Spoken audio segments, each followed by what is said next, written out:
When we go to analysis, I think it's important that we run it clean, because I know that everyone at home is going to have watched this game, everyone in the stadium will watch this game, and their first immediate reaction will be, the goalkeeper has to be stronger. Now look, I'm not here to say whether it's good, bad or indifferent. I'm here to explain why that situation has occurred. So as Bayindir sets up here, he's looking out.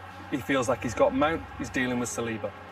As he looks out a lot across the edge, everything else is in place, and he's thinking, anything that comes to that near post, I can come and deal with.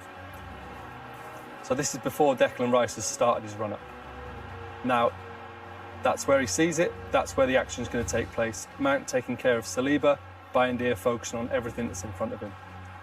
Now, in the millisecond it takes for Declan Rice to approach the ball, and as he gets to here, the whole situation's changed. Saliba's removed Mount out of the way, and he's got himself locked in for a battle, for a physical battle that Bayindir wouldn't necessarily have been prepared for. So if we just move it on.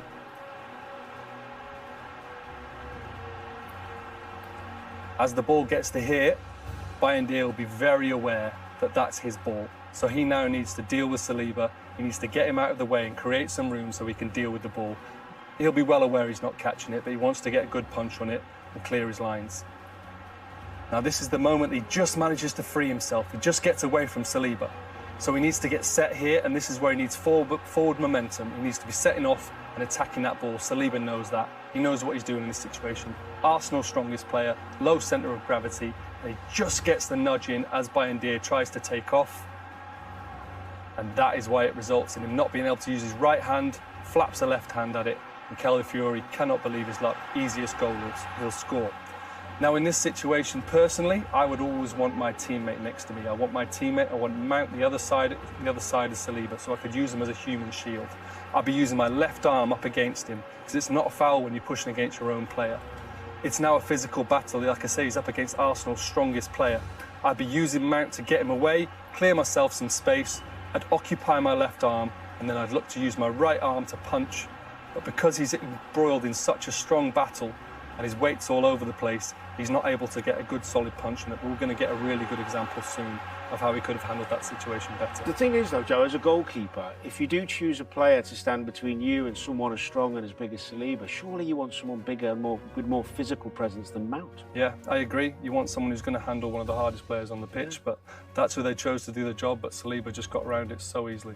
OK, and then, of course, Raya has, not long afterwards, the perfect textbook, almost, example of what you should have done. I mean, it wasn't the same move exactly, but a brilliant punch in what was really a faultless afternoon from him. Yeah, he had an excellent game. He had some really good moments, and if you're going to have a Premier League winning goalkeeper, you don't just have to make big saves, you have to command your box.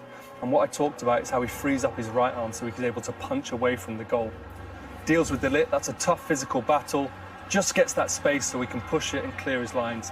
That's music to his defenders' ears. But as we talked about, not only has he done that, that's his bread and butter. This save I thought he made against Cunha. Cunha looked a menace all afternoon. Now at first glance, not everyone would have picked up on that, but I knew straight away. That is such a sharp save. Brilliant. So many more micro adjustments, getting set. And it's a really smart shot from Cunha. He probably wouldn't have expected it. And here, to change the trajectory of the ball, there's no room for error. That's an incredible save, and Cunha knows it. He absolutely knows that's a brilliant save. He thought he scored. And as the ball comes here, late on in the game, your team's winning 1-0 away at Old Trafford. That's exactly what you want. Now, what Raya does so well is when he sets, he realises he's not coming for the ball, makes adjustments. Here, these little micro adjustments, sets. Wemo has a great header, and that is all over Instagram later. That's a huge save, man of the match performance. We were swooning, and you were going, oh, that's easy. That's your bread and butter. That's the one that you've got the picture blown up on your wall. Definitely. Arsenal's attack today, not as good as their stats kind of on average would be over last season. Not as many shots as you'd expect from their XGs. But actually, for Gyökeres, you know, first game in the Premier League, there he is playing at the centre forward that Arsenal have been desperate to get hold of, and actually it was a quiet debut, wasn't it? I felt for him a bit, Gab. I mean, touches in the opposition box, 3 says it all really. The stats aren't good, but that's because he's relying on other players to get him the ball. Arsenal have got brilliant creative players, and they weren't quite at the races today. It was a below key performance from them, and as I said, their main creators were not feeding him. But this is what we do, you know, we build players up and then we overanalyse in the first week or two. Let him settle in. Yeah. It'll take time for Arsenal to get used to having a Any player needs to build up relationships with other players, especially forwards, when to make the run, who can I trust to get me the passes, you know, and physically as well. It's the Premier League. We know it's different than a Portuguese. And plenty for Manchester United to get used to as well in terms of new players. And they'll leave the stadium tonight, those fans, feeling disappointed they didn't take a point or 3 points. But you think there's plenty to be positive about? The progression was incredible, more dynamic, more direct, more confidence. Physically, they looked really good. And I think a lot of that comes from having players high up the pitch, especially the two new boys, who are just high in quality and good, skillful players who are physical and able, and they scare opposition. So the system we know, excuse me, the shape, he won't deviate from it, playing forward early. We saw lots, there's the front three, lots of times last season, Bruno's supporting them, Manchester United playing out from the back, constantly getting caught in the defensive third. We hardly saw that today. Then you've got the runners, because they've got pace. They want to get in behind. So if you've got players at the top of the pitch, you want to get in behind and want to threaten the back, then get the ball early more quickly. There's that front three again, all in positions they're familiar with and have played with before. It's a great ball from Mount, who, by the way, had an excellent game, and that's positive. But then you've got the wing-backs more confident, willing to run forward, to support their forward players, knowing they're going to keep it, knowing it's going to stick. There's the back three. We talked about it many times last season. They weren't coming out enough, taking a risk to help the midfielders and win the ball high up. As soon as they win it, again, there's the wing-back, Dogu this time, high up the pitch, brilliant strike and a few inches away from scoring, of course. And look, talk about tactics all you want, quality. Brilliant dribbler, physically strong, full of confidence. United didn't have this last season. Højlund low on confidence, Xerxes low on confidence, Mainu playing up there. It's a completely different dynamic.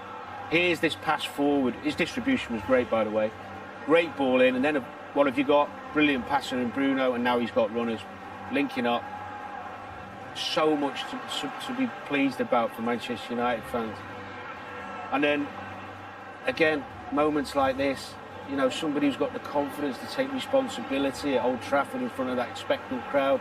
He looks up, he's got runners. Šeško's on the pitch at this stage, even more options. And to be honest with you, I haven't seen Arsenal struggle that much in the second half in terms of not being able to get out, being pinned back. And again, look, there's the front three. They get in the box, they've got numbers in there, and Bruno wants to round off his day. Good performance, and that's the save we were talking about. But overall, I mean, it's chalk and cheese, Gab, honestly. And Man U fans can actually be, I think, quite positive about this. 22 shots, and of course Šeško came on. Massive reaction, didn't he, from the fans in the stadium. Well, he's to come into that as well. Exactly, and I was going to say, and that is a great positive for them, that presumably next week, Craven Cottage, he'll get his debut. Yeah, he really is, and it feels like the new players that have had a little bit of time, you know, Cunha and Buemo, they've had a little bit of time, they've got the system, so they'll believe that Šeško, they can get him in, they can get him firing. So, Danny, what's the priority, you think, for Manchester United for the rest of the transfer window? Well, some might think a goalkeeper, but I'd probably think a central midfielder. If they're going to play Bruno in there, someone with a bit more physicality than Ugarte and Casemiro, more powerful, to do a bit more running for him. But, I mean, look, even if they don't get anybody, that front end of the pitch is going to make their season completely different than last, because every team they play against